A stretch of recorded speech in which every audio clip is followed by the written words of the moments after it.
जी अस्सलाम वालेकुम रहमतुल्लाहि व बरकातहू। 4-5 खबरें हैं, अच्छी भी, कुछ अच्छी हैं कुछ बुरी हैं। मैंने कहा कि आपको ये बताता जाऊं ताकि कल जब इन खबरों की तफसील आना शुरू हो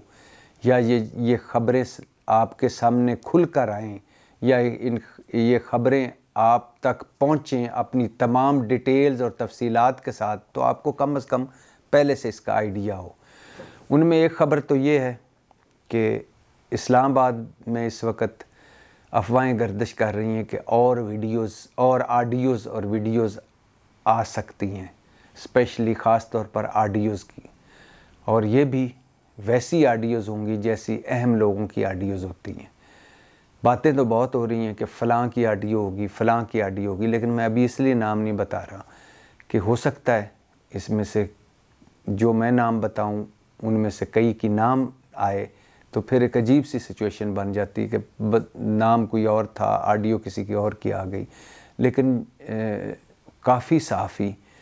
काफ़ी जिनकी सियासत पर नज़र है, वो कह रहे हैं कि अभी ऑडियोज़ का जो सीज़न शुरू हुआ है वो अभी फिर से दोबारा चलना शुरू होगा, और एक हो सकता है कि मुल्क में एक मरतबा फिर से ऑडियोज़ की शुनीद या ऑडियोज़ के चर्चे अरूज पर पहुँचे। दूसरा ये है कि हमारे बुज़ुर्ग हमारे साथ जो अक्सर आप टीवी पे देखते हैं, जनरल अमजद शुएब, उनको गिरफ़्तार कर लिया गया है, और उन पर इल्ज़ाम ये है कि 2 दिन पहले उन्होंने वो टीवी प्रोग्राम में शिरकत की, वहाँ उनसे सवाल हुआ जेल भरो तहरीक का, जिसके दौरान उन्होंने कुछ ऐसे कमेंट्स दिए या ऐसा जवाब दिया जिससे यह तासुर मिला कि उन्होंने इदारों को या लोगों को इदारों के ख़िलाफ़ या मुल्क के ख़िलाफ़ उकसाने की कोशिश की है, और लिहाजा उन पर मुकदमा बना इस्लामाबाद के एक थाने में, और फिर रात को उनको घर से गिरफ़्तार कर लिया गया। अब एक बयान पर या एक जवाब पर, टीवी के वो भी एक बयान और एक जवाब पर, एक बुज़ुर्ग आदमी को, एक सफ़ेद बालों वाले आदमी को जो हमारे बाप की उम्र जितना है, जिसने सारी उम्र वर्दी पहनी और इस मुल्क की सरहदों की हिफाजत की, और जो मैं जानता हूँ कि दिलो दिमाग से पाकिस्तान से मोहब्बत करने वाला है, और जिसका जीना मरना पाकिस्तान में है, उसको उम्र के इस हिस्से में यूँ एक बयान पर गिरफ़्तार कर लेना, और फिर आज 3 दिन का जिस्मानी रिमांड भी पुलिस ने दे दिया। मतलब 3 दिन का जिस्मानी रिमांड है, उसके बाद वो जेल भी जाएंगे। तो एक लेफ्टिनेंट जनरल, दुख हुआ है, दिल दुखी है, दिल तकलीफ़ में है, क्योंकि हम जब अपने सफ़ेद बालों वाले बाप जिनकी उम्र हो, जब उनको इस हालत में देखते हैं तो दिल वाकई दुखी होता है, और दुखी होना बनता है। अब हो सकता है जनरल अमजद शुएब साहब ने कोई मुतनाज़ बात की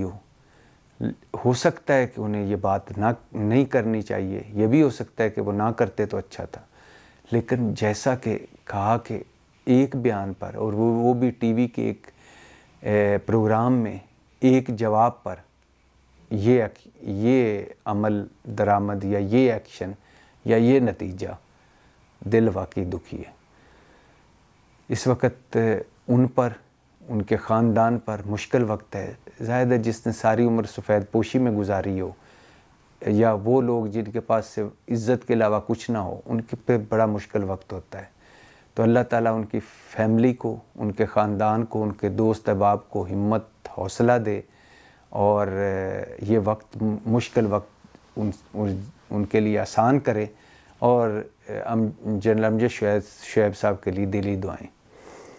दूसरी ख़बर ये कि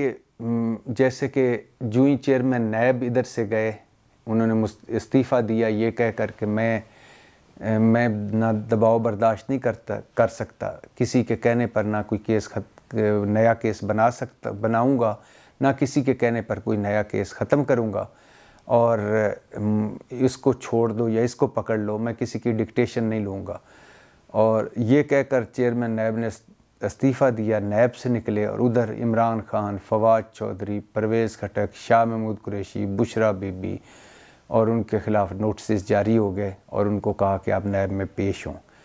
इसी तरह एंटी करप्शन पंजाब भी इस वक्त सरगर्म अमल है। इसमें तो कोई शक नहीं कि पंजाब में इमरान खान साईं उस्मान बुज़दार के दौर में करप्शन हुई और तौंसा के बुज़दारों, पाकपतन के मानिकाज और गुजरांवाला के एसएन जमील गुज्जर, फरा गुज्जर का बहुत सारे मामलात में नाम आ रहा है। इसमें भी कोई शक नहीं कि जब उस्मान बुज़दार का दौर था तो पंजाब में पोस्टिंग ट्रांसफ़र्स पर भी पैसों की कहानियाँ अरूज पर थीं कि आरपीओ अगर किसी ने लगना है तो इतने पैसे दे, टीपीओ लगना है तो इतने पैसे दे, कमिश्नर लगना है तो इतने पैसे दे, डिप्टी कमिश्नर लगना है तो इतने पैसे दे। और इसमें भी कोई शक नहीं कि साईं उस्मान बुज़दार के दौर में लुट मार का एक अजीब व गरीब बाज़ार गर्म था। लेकिन अब एंटी करप्शन पंजाब ने ये सारी इंक्वायरियाँ खोल ली हैं और फरा गुज्जर जिनकी परवेज़ इलाही दौर में इंक्वायरियाँ बंद हुई थी वो भी खोल दी गई हैं। उस्मान बुज़दार की इंक्वायरी भी खुल गई है, परवेज़ इलाही साहब की इंक्वायरी भी खुल गई है, मुन्निस इलाही के ख़िलाफ़ भी इन्वेस्टिगेशन हो रही है, शेख रशीद की इंक्वायरी खुल गई है। और इसके अलावा तमाम हाउसिंग सोसाइटीज़ के किन को पिछले अदवार में किसने हाउसिंग सोसाइटी की मंजूरी ली, किस तरह ली, वो भी उसके पर भी इंक्वायरियाँ जारी हैं। लाहौर का जो मास्टर प्लान तब्दील हुआ उस पर भी इन्वेस्टिगेशन हो रही है। जो RUDA Ravi urban development programme था नया शहर बसाने का, उस पर भी इन्वेस्टिगेशन हो रही है। इसके अलावा रिंग रोड पिंडी बड़ा मशहूर केस हुआ था जिसमें काफ़ी लोग एक कमिश्नर और समेत गिरफ्तारियां हुई थीं, उस पर दोबारा से इन्वेस्टिगेशन शुरू हो गई है। और हो सकता है चंद दिनों में इसके नोटिस जारी हों और इंक्वायरियाँ शुरू हों, मुकदमे बने और गिरफ्तारियाँ हों। ये भी मैंने आपको बताता चलूँ। इसके अलावा आपने सुन लिया होगा कि इमरान खान साहब के साथ बैठकर एक तरफ उस्मान डार और दूसरी तरफ जावेद अली जो सियालकोट के थे उन्होंने अपनी तशद्दुद कहानी सुनाई कि किस तरह मुझे दबाव डाला गया कि उस्मान डार को कहो कि उस्मान डार ने को मैंने पैसे दिए और उस्मान डार ने मुझे नौकरी दी है। इसके बाद एक और उनकी ऑडियो आई है जो वो एक वकील से बात कर रहे हैं और वकील जो है बल्कि जो वकील है जावेद अली का वो पहले अपने एक दोस्त से बात कर रहा है कि जावेद जो है उस इमरान खान के सामने जाके कहता कि मैं नंगा किया, हालांकि मैनू कह रहा सी कि मैनू नंगा नहीं किया गया, यानी दौरान हिरासत। फिर वो जावेद अली की एक ऑडियो आई किसी एक और हमज़ा नामी बंदे के साथ जिसमें वो लेन देन का मामला कर रहा है। खैर ये सारा मामला है, इस पर भी इन्वेस्टिगेशन हो रही है। मैंने कहा ये भी बताता चलूँ कि इस पर बाकायदा इन्वेस्टिगेशन शुरू कर दी गई है उस ऑडियो पर भी और बाकी सारे मामलात पर भी असल सूरत हाल क्या है। अच्छा, इसके अलावा चौधरी निसार साहब का बड़ा दिलचस्प बयान आया है कि इमरान खान मुझसे आज भी दोस्ती निभा रहा है, 50 साल से हमारी दोस्ती है। मैं इमरान खान ने जितनी कोशिश की कि मैं तहरीक इंसाफ में शामिल हो जाऊं, इतनी किसी और पार्टी ने नहीं की। और उन्होंने जो सरवर खान है पीटीआई से, जिन्होंने चौधरी निसार को हराया उनके हल्के से, उनके बारे में उन्होंने काफ़ी तनकीद की कि सरवर खान कल पीपल्स पार्टी के साथ था, फिर परवेज़ मुशर्रफ के साथ है और आज इमरान खान के साथ है, जबकि मैं जहाँ था वहीं हूँ। अच्छा, इसके अलावा लाहौर हाई कोर्ट के हुक्म पर पाकिस्तान तहरीक इंसाफ के 32 अरकान कौमी असम्बली की रुकनीत बहाल हुई, यानी उनके मतलब उनकी नशिस्तों पर इंतखाबी शेड्यूल मुअत्तल हुआ है। और लेकिन दूसरी तरफ राजा परवेज़ अशरफ साहब ने कौमी असम्बली के जो स्पीकर हैं, जिन्होंने धड़ाधड़ इस्तीफ़े मंजूर किए अपनी मन मर्ज़ी के तहरीक इंसाफ के, और जो उन्होंने आइन बताया था राजा परवेज़ अशरफ साहब ने खुद के एक बंदा जिसका मैं इस्तीफ़ा मंजूर करूँगा वो अपने हाथ से इस्तीफ़ा लिखे फिर मेरे सामने आकर तस्दीक करे, उस आइन को उन्होंने खुद ही तोड़ा और अपनी मर्ज़ी से कभी 30 तो कभी 11 तो कभी 32 तो कभी 37 इस्तीफ़े मंजूर किए। उन्होंने हाई कोर्ट के इसके फैसले पर कहा है कि उन्होंने इंतखाबी शेड्यूल मुअत्तल किया लेकिन इनकी रुकनीत बहाल नहीं की, लिहाजा मैं इनको असम्बली नहीं आने दूंगा। दूसरी तरफ पाकिस्तान तहरीक इंसाफ ने अपने कौमी असम्बली में यानी इस हाई कोर्ट के फ़ैसले के बाद के 32 उनके MNAs की नशिस्तें बहाल कर दी या उनकी रुकनीत बहाल कर दी। शाह मोहम्मद कुरैशी को नामज़द किया है अपोजिशन लीडर कौमी असम्बली में, और ख़त लिखा है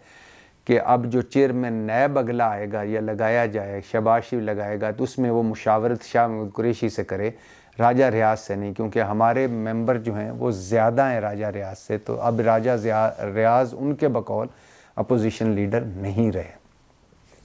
तो ये भी बड़ी दिलचस्प सूरत हाल है कि अब देखिए आगे क्या होता है कि वापस फिर मामला हाई कोर्ट में जाता है या राजा परवेज़ अशरफ कोई रास्ता निकालते हैं जिसका कोई चांस नहीं। तो ये मैंने कहा ये भी आपको मैं बता दूं। तो और इसके अलावा मुल्क में महंगाई, बेरोज़गारी, गुर्बत, स्पेशली ख़ास तौर पर महंगाई 45% से ज़्यादा हो गई। ये इमरान खान के दौर में 12 से 14% थी। तो लोग रुल रहे हैं, लोग दरबदर हो गए हैं, जबकि हमारी सियासत किन चक्रों में है ये आप देख ही रहे होंगे और सुन ही रहे होंगे। तो एक तरफ मुल्क बुरहानों में, कौम बुरहानों में, और दूसरी तरफ लड़ाइयाँ ईवानों में और लड़ाइयाँ दीवानों में, लड़ाइयाँ मस्तानों में, और बस यही हाल चल रहा है इस वक्त पाकिस्तान का। अल्लाह पाकिस्तान पर रहम करे। पाकिस्तान जिंदाबाद।